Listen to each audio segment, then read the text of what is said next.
Good morning, students. I'm Dr. Mamta Kaur and I'm the instructor for the course HR Matrix and Analytics. The course code is MSB21T2001. This is an HR elective and the students opting under this program or this course will be studying more about the measurement part of the HR. See, we know that HR is one of the most important function of any organization because as we are moving in the data-driven economy, we know that the decisions taken for the employees or the workforce or the HR in the organization need to be very much backed by the, you can say, facts and the figures. We simply can't take the decision based on our gut feeling or on the past experience. Reason being, the cost involved in the on the HR of the organization is always made with the expectation to have the return on the investment. So we need to measure the effectiveness of the HR intervention or the HR policy. Any decision, any policy which the HR comes out for its employees need to have the, you can say, ROI, that is return on the investment, and we need to measure the effectiveness of it. So in order to measure it, we need certain matrices. Matrices are, you can say, counts or the numbers are on which we find out the various ratios, percentage, or you simply say, if I say for example the absenteeism rate is 20%, so this is a HR metric. Okay, but if I say the absenteeism in this month is 20% more than, you can say, the past month. Okay, so now this gives a better idea. Now, but whether this is high or low, is still not giving any idea. So for that, we need to apply the analytics. So if I try to find out why the absenteeism is high this week, so now I'm moving towards the analytics because I'm trying to find out the logic or the reason behind it. So if I say because of this flu or the virus or the coronavirus, people are ill, as a result, you can say employees are more absent as compared to this. So there is a reason behind it. Now I need to come out with a solution to this. So should the organization go for the vaccination camp for its employees? Yes. So this will be the HR intervention or HR policy. Now I have to find out the effectiveness of it. Whether this policy, the decision which we has taken was effective or not. That means it has reduced the absenteeism rate or not.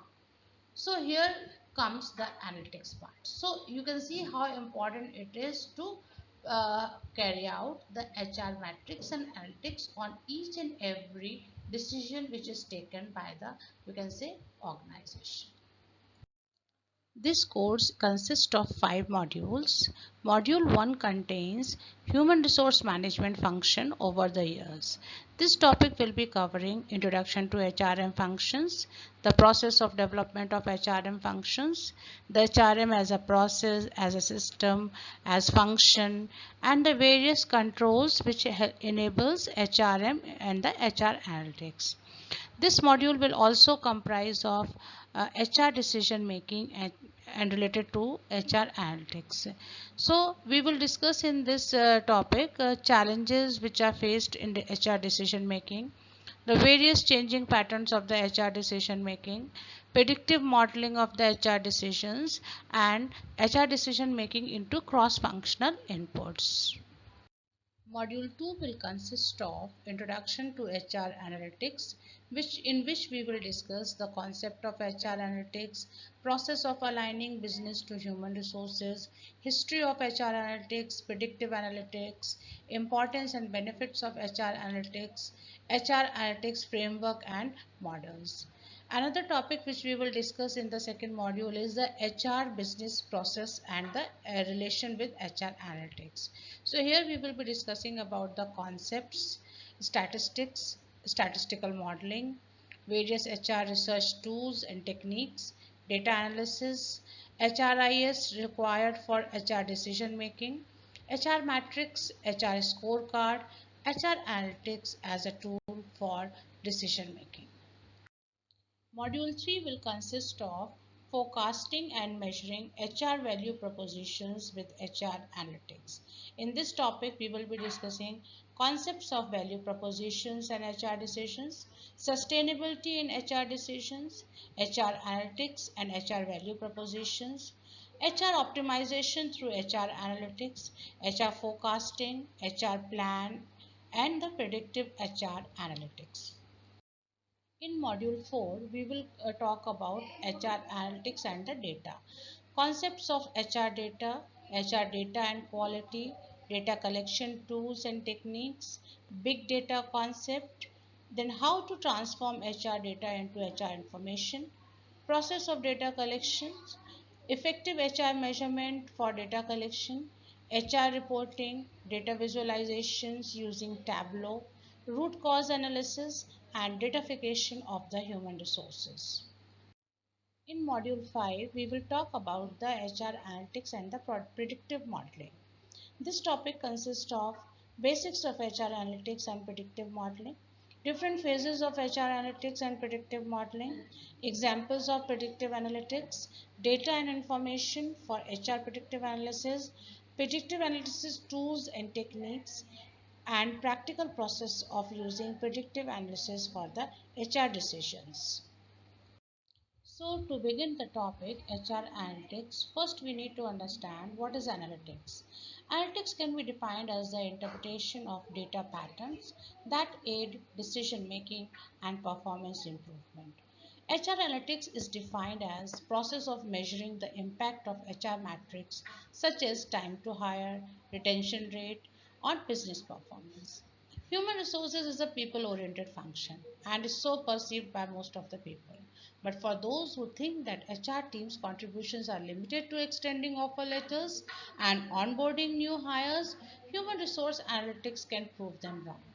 Now, when used strategically, analytics can transform how HR operates, giving the team insights and allowing it to actively and meaningfully contribute to the organization's bottom line.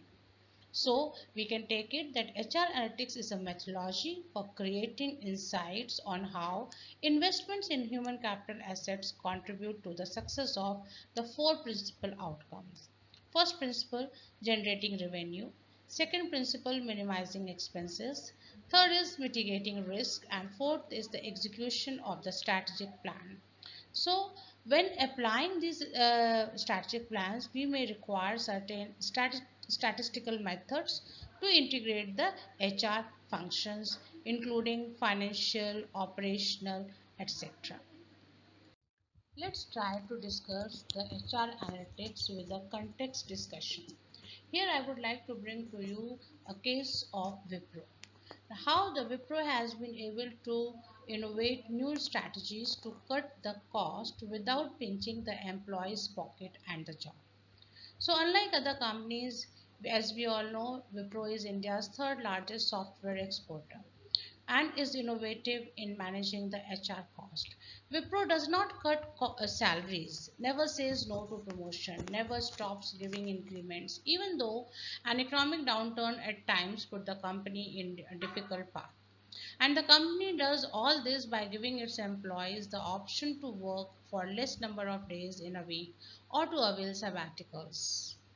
Project Enrich and Project Regenerate are the two components of such a program, which makes Wipro give a new lifeline without employees, you can say, cutting the salary or pinching the jobs. In Project Enrich, the employees who are the benchmarks, they are given the option to work just for 10 days in a month and with 50% cut in their total compensation package. While in Project Regenerate, which is earmarked for the senior employees, under this scheme, employees are given the opportunity for sabbaticals to pursue their hobby. They are also allowed to join a non-governmental organizations. During this period of sabbatical, such employees receive only 25% of their total compensation. Now, in both the programs, company got very good responses. Such voluntary participation of employees enabled Wipro to address the concern of rising cost, particularly during the economic downturn. So, in continuation, understanding the concept of the analytics, analytics is not so much about numbers as it is to do with the logic and the reasoning. We need to understand that analytics is different from analysis, which is the equivalent of number crunching. Analytics uses analysis but then builds on it to understand why behind the figures or to predict the decisions. Analytics is the methodology of logical analysis. Analytics requires the use of carefully constructed metrics. Analytics is data based. It uses the past data to predict the future. It is not only about the quantity of the data churned, it is about the logic which is used to link the matrix to the results. As you can see in the figure, there are many concepts which are included in the analytics, like business intelligence, decision, reporting, performance management, data mining, benchmarking, text analysis, process mining, event processing. So as we can see in the diagram that we receive the data through reporting and other sources like process mining, event processing, and then we crunch them, okay, applying the logic behind it or applying the reason behind it, okay, and then we come to a decision out of that particular, you can say, analytics, applying the analytics. And this whole concept is called as business intelligence. So as we all are aware that business intelligence is very common nowadays, and people are depending lots on the future prediction based on this business intelligence. So understanding these concepts, let's understand what is business intelligence, what is business analytics, and how do they differ. So we can see that business intelligence is a set of theories, methodologies, processes, architectures, and technologies that transform raw data into meaningful and useful information for business purposes. While on the other hand, business analytics refers to the skills, technologies, applications, and practices for continuous iterative exploration for past business performance in order to gain and drive the future business planning.